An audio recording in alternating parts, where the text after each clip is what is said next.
the Constitution Revision Commission and how our members have been engaged in that discussion. So first and foremost, reinstating funding for FDAC's Fresh from Florida programs, IFAS workload funding, as well as Office of Ag Water Policy funding that was vetoed last year has been one of our main priorities. Reinstating that funding, sending our members to the Hill, and really advocating for that funding and reasons why we need that to be reinstated. Secondly, hurricane relief. Hurricane Irma, as you're very familiar with, and we'll actually hear from Dr. Hodges later, how that impacted where we're at in the recovery stage and what relief we're going to receive in the state legislature. Just last week, the House Ways and Means Committee unveiled their $353 million tax cut plan. It includes several revenue reducers amid more revenue forecasts from state economists. Revenue estimators raised the state's revenue forecast by $461 million, giving lawmakers a little extra cushion as they begin to construct the 2018-19 state budget. Included in that House legislation are several provisions that would provide short-term tax relief for ag producers in an effort to help them recover from Hurricane Irma. Some specifics include a refund for sales taxes paid on certain fencing materials that were used to repair agricultural fencing, specifically from the dates of September 10th, 2017 to May 31st, 2018. That's an estimated price tag of $2.7 million. Secondly, a refund for sales taxes paid on certain building materials that are used to repair non-residential farm buildings with the same time period at a price tag of $8.8 million. Thirdly, assessing at salvage value the tangible personal property owned and operated by a citrus fruit packing or processing facility that sat idle during lower production levels as a result of Hurricane Irma. That price tag is at $13.1 million. Lastly, a refund for state and local fuel taxes that were imposed on motor vehicles, both fuel and diesel used for transportation of ag products during the time to a processing or packaging facility. That timeline extends a little bit differently. It goes from September 10th, 2017 to June 30th, 2018. That is a $3.7 million estimate. So again, that is the hurricane relief package on the House side. Going to the Senate side, Senator Denise Grimsley is working on a bill that has several provisions that will continue to help agriculture producers recover from past storms as well as prepare us for future storms. Living in Florida, we all know that this is going to happen again. We don't know when, we just know that it is going to happen again. The specific proposal on the Senate side retains the Greenbelt classification for land with lost or halted production due to hurricane damage for up to 5 years. It allows screened enclosed structures, specifically for cups facilities, maybe in citrus production, structures that are used for protection against pest and disease to be assessed as having no additional value on those properties. It provides a 6-year sales tax rebate program for materials used to build or repair farm fences and non-residential farm buildings. It codifies the State Agricultural Response Team, formerly called SART for most of us, to help them better develop, train, and support emergency services and personnel specifically for agriculture. It allows the Florida Department of Transportation to authorize expanded weight and permit exemptions for hauling crops, produce, and livestock during an emergency declaration. And the big baby in the Senate side is it appropriates an additional $5 million of non-recurring money for the Fresh from Florida program under FDACs. Now, you'll think that that's a backwards way of instating some Fresh from Florida funds, but what about politics isn't backwards? That was a specific strategy that we're excited to see come to fruition. We're hoping for that to marry with the House side and to get some money back into the Fresh from Florida budget. That would put them at about $1 million lower than what they're used to, what was vetoed last year, but it's something. So that covers hurricane relief. The third legislative priority that we're working hard on this year, or third, not only three, but one of three, is the Rural and Family Lands Protection Program funding. This program was created in 2001 with the passage of the Rural and Family Lands Protection Act. It's an agricultural land preservation program that's designed to protect important agricultural lands through the acquisition of permanent agricultural land easements. In 2013, Commissioner Adam Putnam expressed the need for additional funding for the program to ensure the future of agriculture in Florida. Last year, that year in 2013, the legislature funded the Rural and Family Lands Protection Program at $35 million. Last year, however, the program received only $10 million in funding. This program clearly needs more funding as there are currently more than 100 projects totaling 230,000 acres with an estimated purchase price of $450 million. Farm Bureau is in support of Commissioner Putnam's request for this protection program at $75 million this year. Currently, what's in the House and Senate, the House has allocated $10 million in its budget, and the Senate has $5.25 million. There is also a possibility of more funding through a bill that could change the Florida Forever funding. This would allow 1/3 of Florida Forever funds to be allocated to the Rural and Family Lands Protection Program, resulting in up to $80 million per year. So we'll see how that shakes out. So again, those are 3 of the priorities we are working on the state legislative side, and then the Constitution Revision Commission. So every 20 years, the commission is developed to review our state constitution. There have been specifically 2 proposals that directly affect agriculture that we've been specifically paying attention to. The first one was Proposal 23, the Right to a Healthful Environment proposal. I hear you. We get a little concerned when we hear that word, don't we? I apologize. That's okay. What's interesting is that's the title, but what was included in that is not technically what that title means. This proposal would have directly threatened Florida's right to farm law, specifically giving anyone in the state the right to sue a farm owner for runoff, discharge, odor, noise, etc., even if the farm was legally permitted and operating under best management practices. This proposal could have undermined 30 years of environmental regulation and progress and would have created a legal free-for-all where trial lawyers and judges decide how to protect Florida's environment. Good news, this was defeated.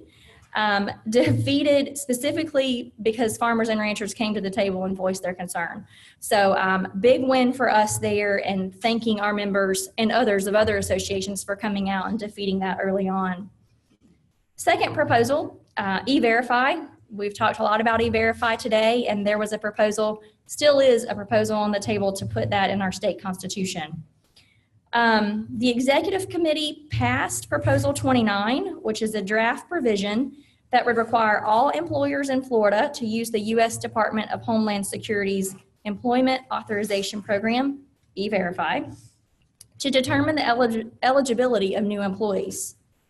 Requiring agricultural employers to use E-Verify without assuring that a viable guest worker program is in place could have a significant negative impact on Florida farms. Florida's Constitution is definitely not the place to mandate the use of a federal computer-based system.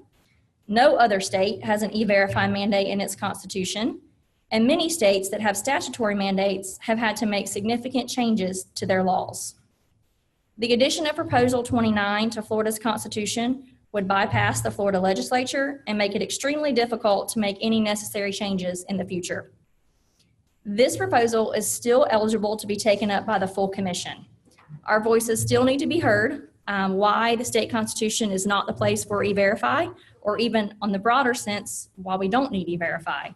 Currently, the CRC is conducting statewide tours of listening sessions where the public is invited to give input on any of the proposals that are still alive and eligible for vote. Proposal 29 is definitely one of those that we need to come to the table about. If passed, these proposals will be placed on the ballot in November. 2 listening sessions remain. There's one in Pensacola on the 27th of this month, and there's one in St. Petersburg on March 13th. So those are our last 2 chances really to voice our concerns with Proposal 29, specifically E-Verify mandate. With that, those are 3 of our legislative priorities that we're working on for this session. as well as the CRC and proposals that have granted some attention from the agriculture side. But as Spiro said, that is what's happening today in the state legislative session. As all of you know, it changes by the hour. So I hope that update was informational for you to see where we're at this session. There's not much time left. March 9th is coming as soon as the days go by. So with that, I'm going to turn it over to John Walt for national affairs on the federal side, and then we'll take questions at the end.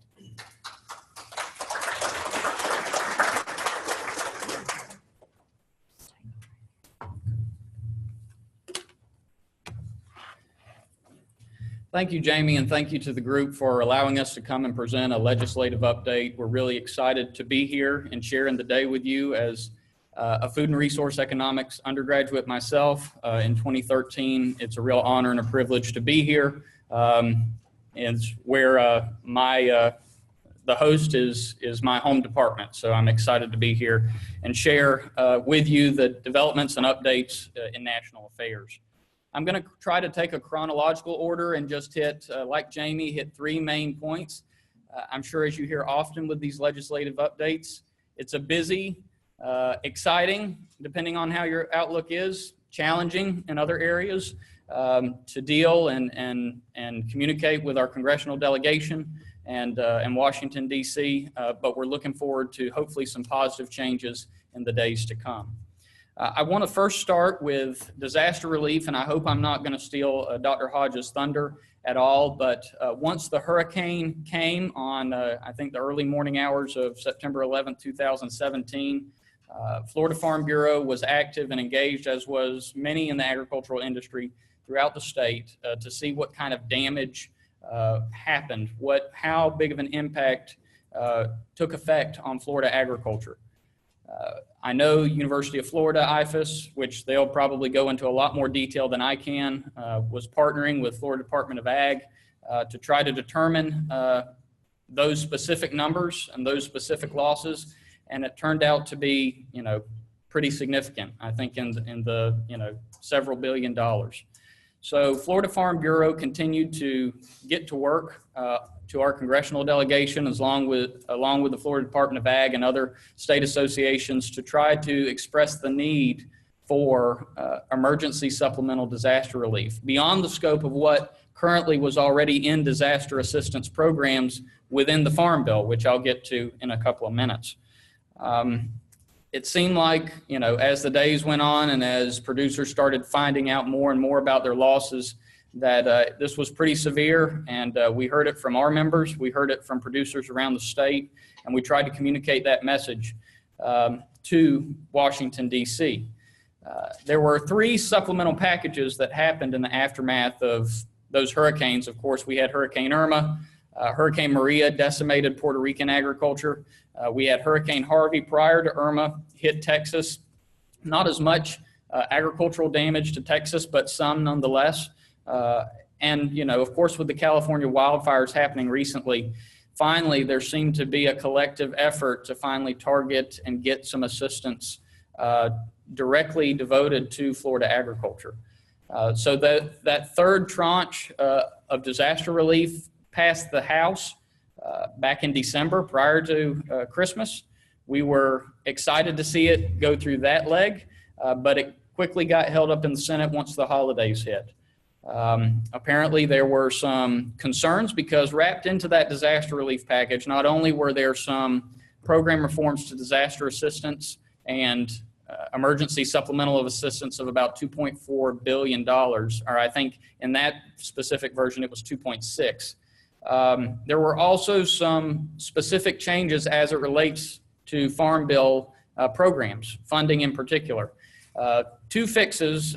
Prior to this hurricane, there were a lot of cotton growers who were upset about the current Stacks program in the 2014 Farm Bill, and there were a lot of dairy producers naturally upset about the ineffectiveness of the current sort of a dairy revenue insurance program called Margin Protection Program. Those 2 had, since the 2014 Farm Bill, those were children of that Farm Bill. And in the aftermath and the years afterwards, there were a lot of producers who paid into that program, a lot of producers who experienced losses, or some challenges with that program, and in turn did not receive what they thought was proportionate or inadequate indemnity payments from those programs. So constantly, since 2014, in fact, cotton producers and dairy producers have been, with the support of American Farm Bureau, have been adamant in making those changes. So those were included within that disaster relief package. That met with some resistance in the Senate. There was some concern, I think some issues with some Northeastern Democratic members who had strong dairy industries in their own right and didn't think that those dairy provisions went far enough. So that caused sort of a delay, an unexpected delay in that disaster relief package. We continued to work the issue. And finally, I think it was in January or early February, they finally passed that package, the largest disaster aid package in the history overall, $81 billion to affected areas, $3.8 billion of which was devoted to agricultural assistance, $2.4 billion of which is allocated towards direct agricultural assistance to be later determined on how that will be divvied up among affected, damaged industries. So that process is continuing to happen. It's allocated to the USDA. I believe the USDA has the authority or the option to either create a program themselves or to block grant it to the states. So there are currently discussions happening about how that is going to happen.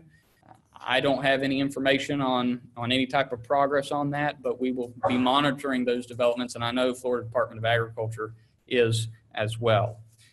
So that was an interesting way to kick off 2018, kind of left us hanging on the edge of our seats leading into Christmas in 2018, and we're very glad to see that assistance finally pass through through Congress, and hope that we can again see that come to fruition sooner rather than later. I've talked about what has happened, and I'm going to talk about what's currently happening. And just to touch off Dr. Roca's presentation, we're currently in the middle of an immigration debate, and I know that has dominated much of the media, primarily on the DACA fixes and on the border security proposals that have been submitted. I think President Trump maybe did not, or maybe he did know what type of havoc he was creating when he discontinued it from his side, but rediverting it back to the legislature and the Congress to be able to have a fix prior to March 5th. Largely, the debate has circulated around those 4 provisions that the administration laid out.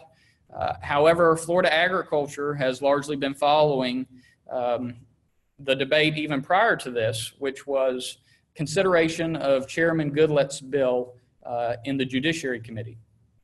Now, Chairman Goodlette is, prior to his stint as Judiciary Chairman, he was Chairman of the House Ag Committee. So he's been aware, and even prior to that, he was an immigration lawyer. So he has had a unique, deep history with immigration law, as well as how it affects agriculture in particular. So he has been working this issue really since 2013 to try to determine a viable guest worker program, either whether that may be H-2A reforms or creating a new program entirely that fits the needs of all of Florida agriculture. When it came out and introduced in September, we had many reservations about this bill and continue to have the same reservations, although there's been some tweaks to it. It passed out of the committee in October by the slimmest of margins, 17-16.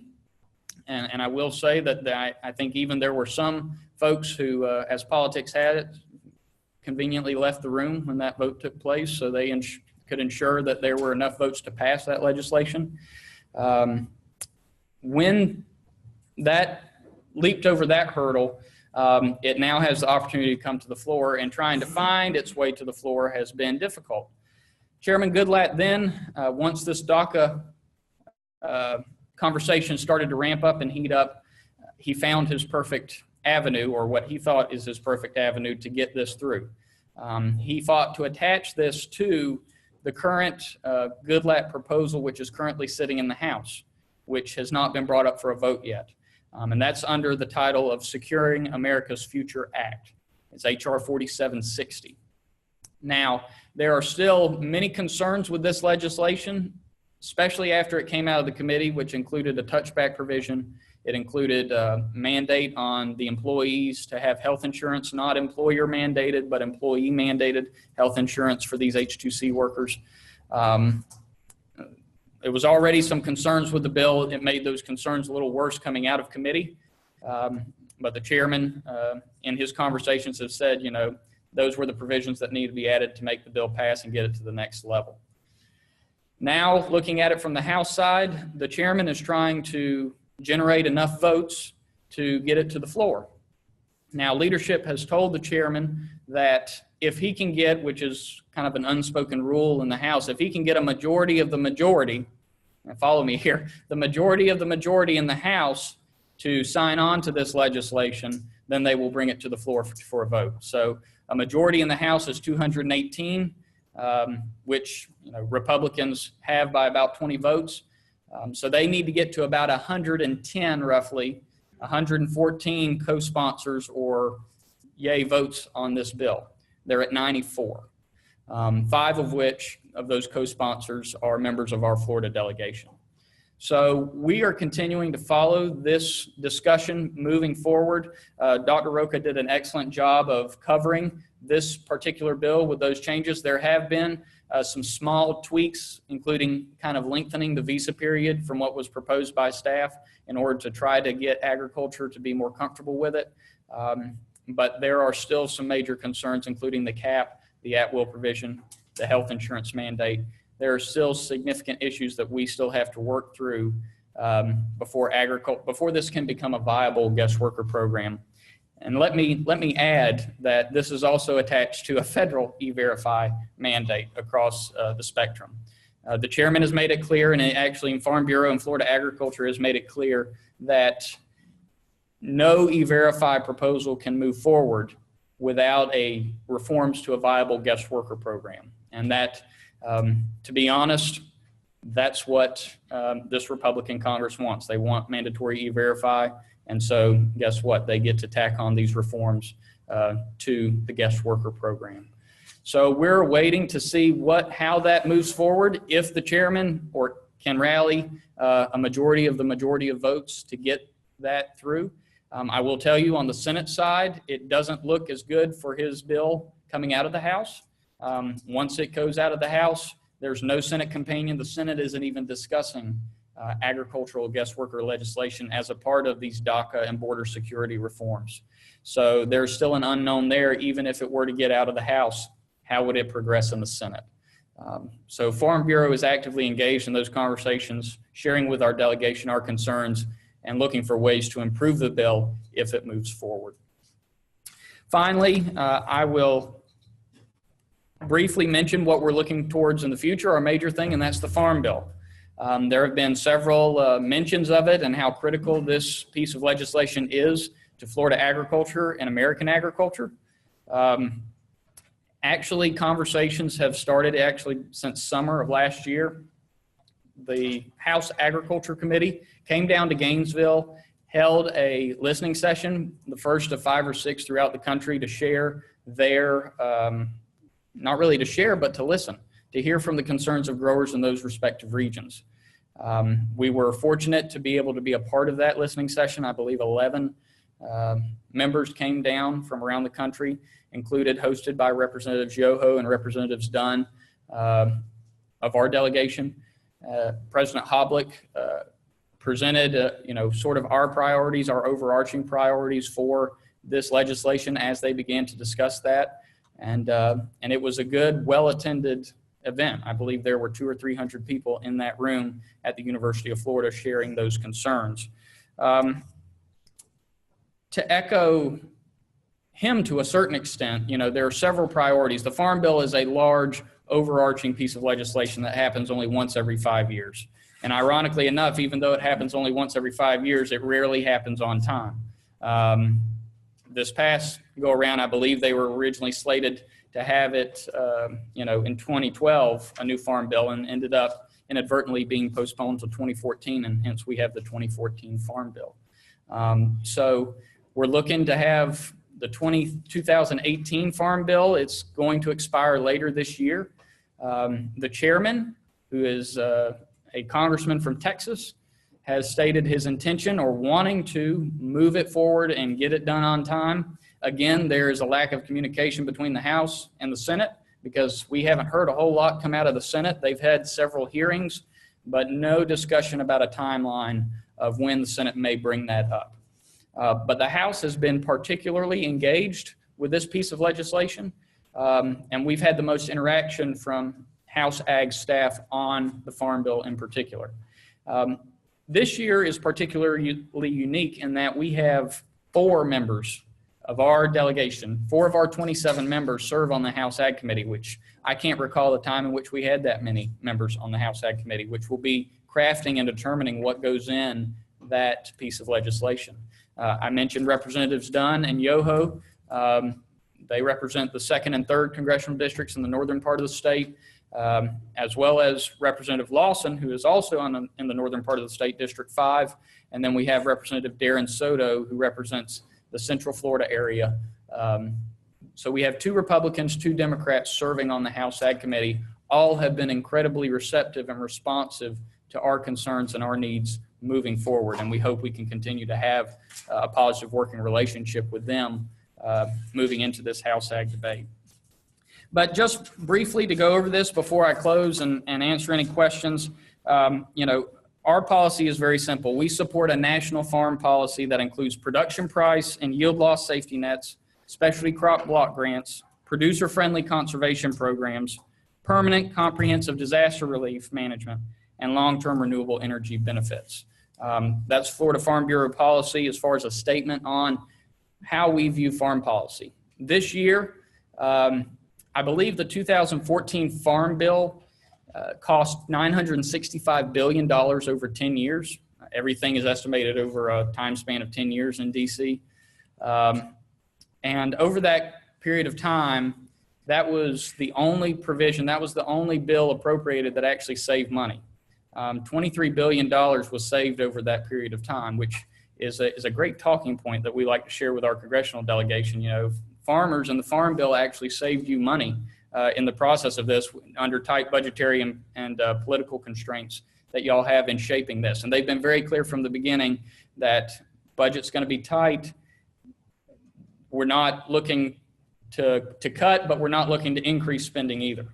And so we've been very, very proactive in assuring that there aren't any arbitrary cuts that they may try to take a swing at, but making sure that we maintain and keep the funding that we have.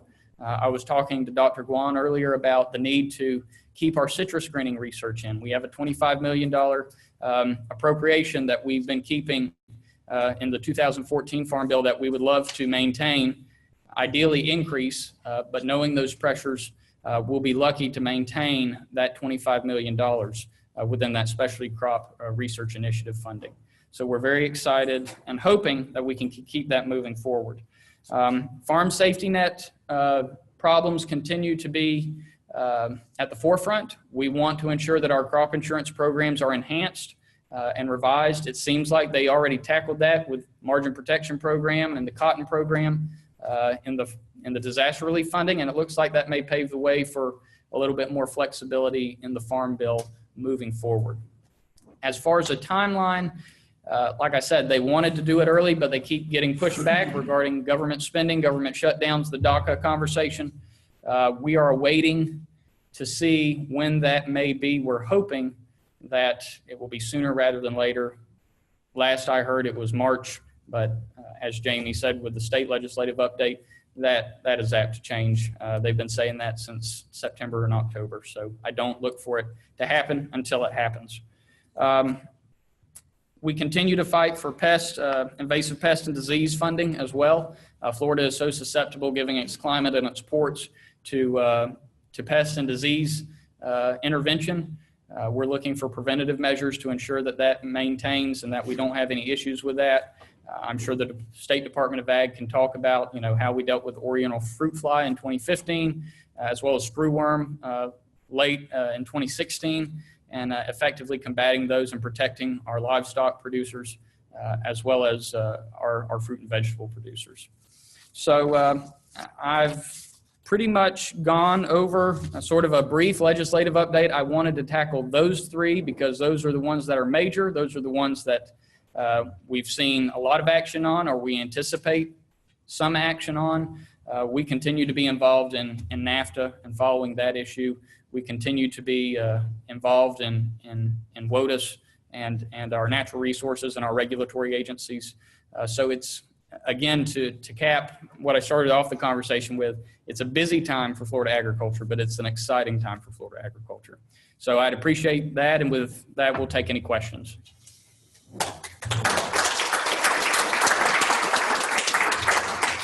Questions here for folks? Okay. Hey, as we talked earlier, we're trying to keep the citrus disease program and SCI research initiative. Would it be possible to put another separate program into that SRI program, like mechanical harvesting program? I think this is fundamental to save the industry, and it's for multiple crops.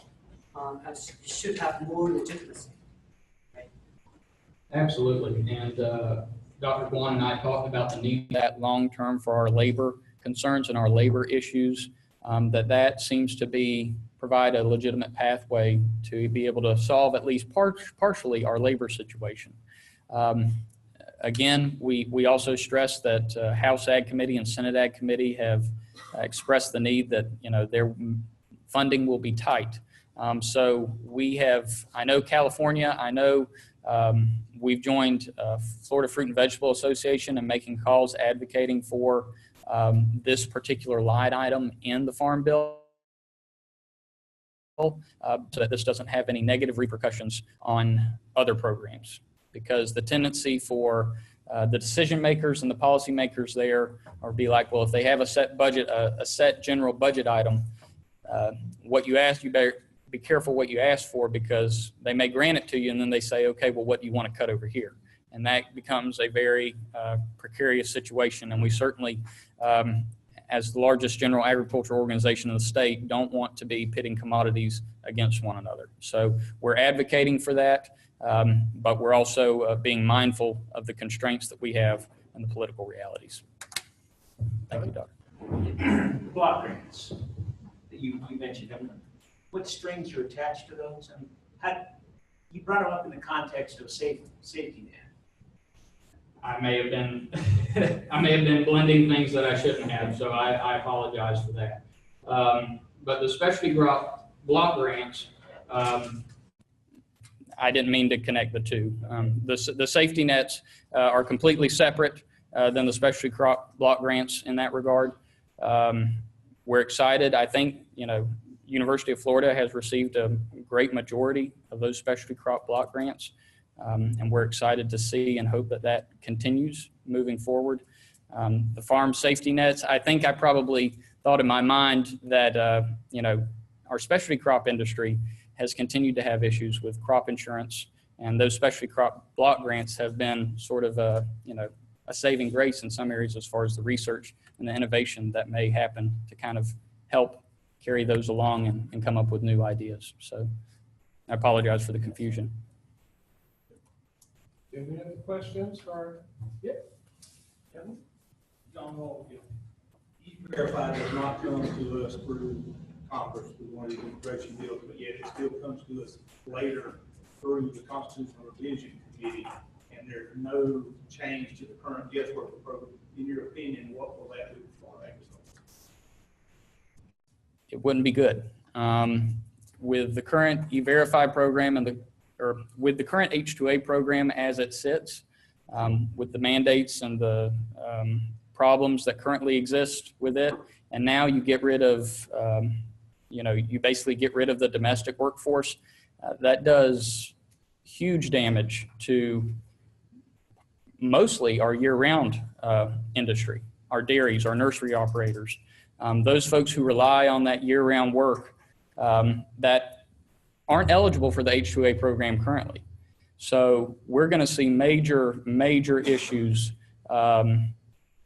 across all of Florida agriculture, as diversified as it is, with E-Verify if it goes into place. And right now, given the outlook of what we see at the state level and the federal level, it looks likely that that will happen, and we hope that we can get some reforms either to the H-2A program or through this H-2C mechanism as well. Okay. Michael? Yeah. I'm with a Florida Ag Council. We're trying to start off growth point. And one of the things that we've run into since we started this in 2011, if you go to anybody that gives away money, like the state or the county or the, if you have a constituency, if I go there with my Florida Citrus Mutual hat on, right? I'm a member. I go in there and they, oh yeah, come on in. Yeah, what do you need? Right? But if I go over there and say, look, our citrus crops are in terrible shape. Yes, we're getting money to fix that or trying to, but let's face it, it ain't going good. We're competing against Mexico and everybody else for blueberries and strawberries and tomatoes and everything else. We really need to take a real new look at Florida and the latitudinal advantage we have and so forth. So I get to the question. Is there anything in the Farm Bureau's view or anything that you know about in the Congress that is taking a look at states, particularly like Florida, and saying, where can we place money in the research side of things here to really begin to look at new crops, things that, you know, cherries or something. Of course, people that they won't work. Okay, fine. But I'm saying, where do we go to get money for that? I've not been able to have a specialty crop grant program. You go there and that's nice, it's good, but it isn't what I'm talking about. So for new crops, for something new that's going to change the economy eventually, it's a 20-year thing. Where's that research money? I'll start on the state side. So with Florida Farm Bureau in general, with our mission statement to increase the net income of farmers and ranchers and Bottom line. to improve the quality of rural life, an important thing to mention that and reiterate what John Walt said is we are the largest general membership organization in Florida. So we are not Citrus Mutual, we are not Florida Tomato Exchange or the Olive Council or either. So we have to spread our love, if that makes any sense, and support all of those industries. And one support is our relationship with UF and IFAS, and getting dollars into researchers' hands to develop new varieties, new cropping systems that we could, not new cropping systems, but new crops that we can use our existing cropping systems on, such as olives or hops or other things. But we really have to work through the existing revenue streams that are there and that we know and that we can open the door for. Like you said, you know, it's very easy to go into an office with Florida Farm Bureau's name because we bring a delegation with us, just like you said. Absolutely. And they're constituents that vote. and write checks for campaigns. That's right. You're right. That all matters. So it's really having relationships with our land grant institutions and researchers and figuring out how we get dollars into their hands. We have a Field of the Hill trip that we do every May, April or May. And we coordinate with UF IFAS to go on that trip with us and coordinate lobbying efforts for additional funding. So that's really our wheelhouse, is working with our land grant and helping them in any way we can. Okay. Well, let's thank Jaime and John Walt.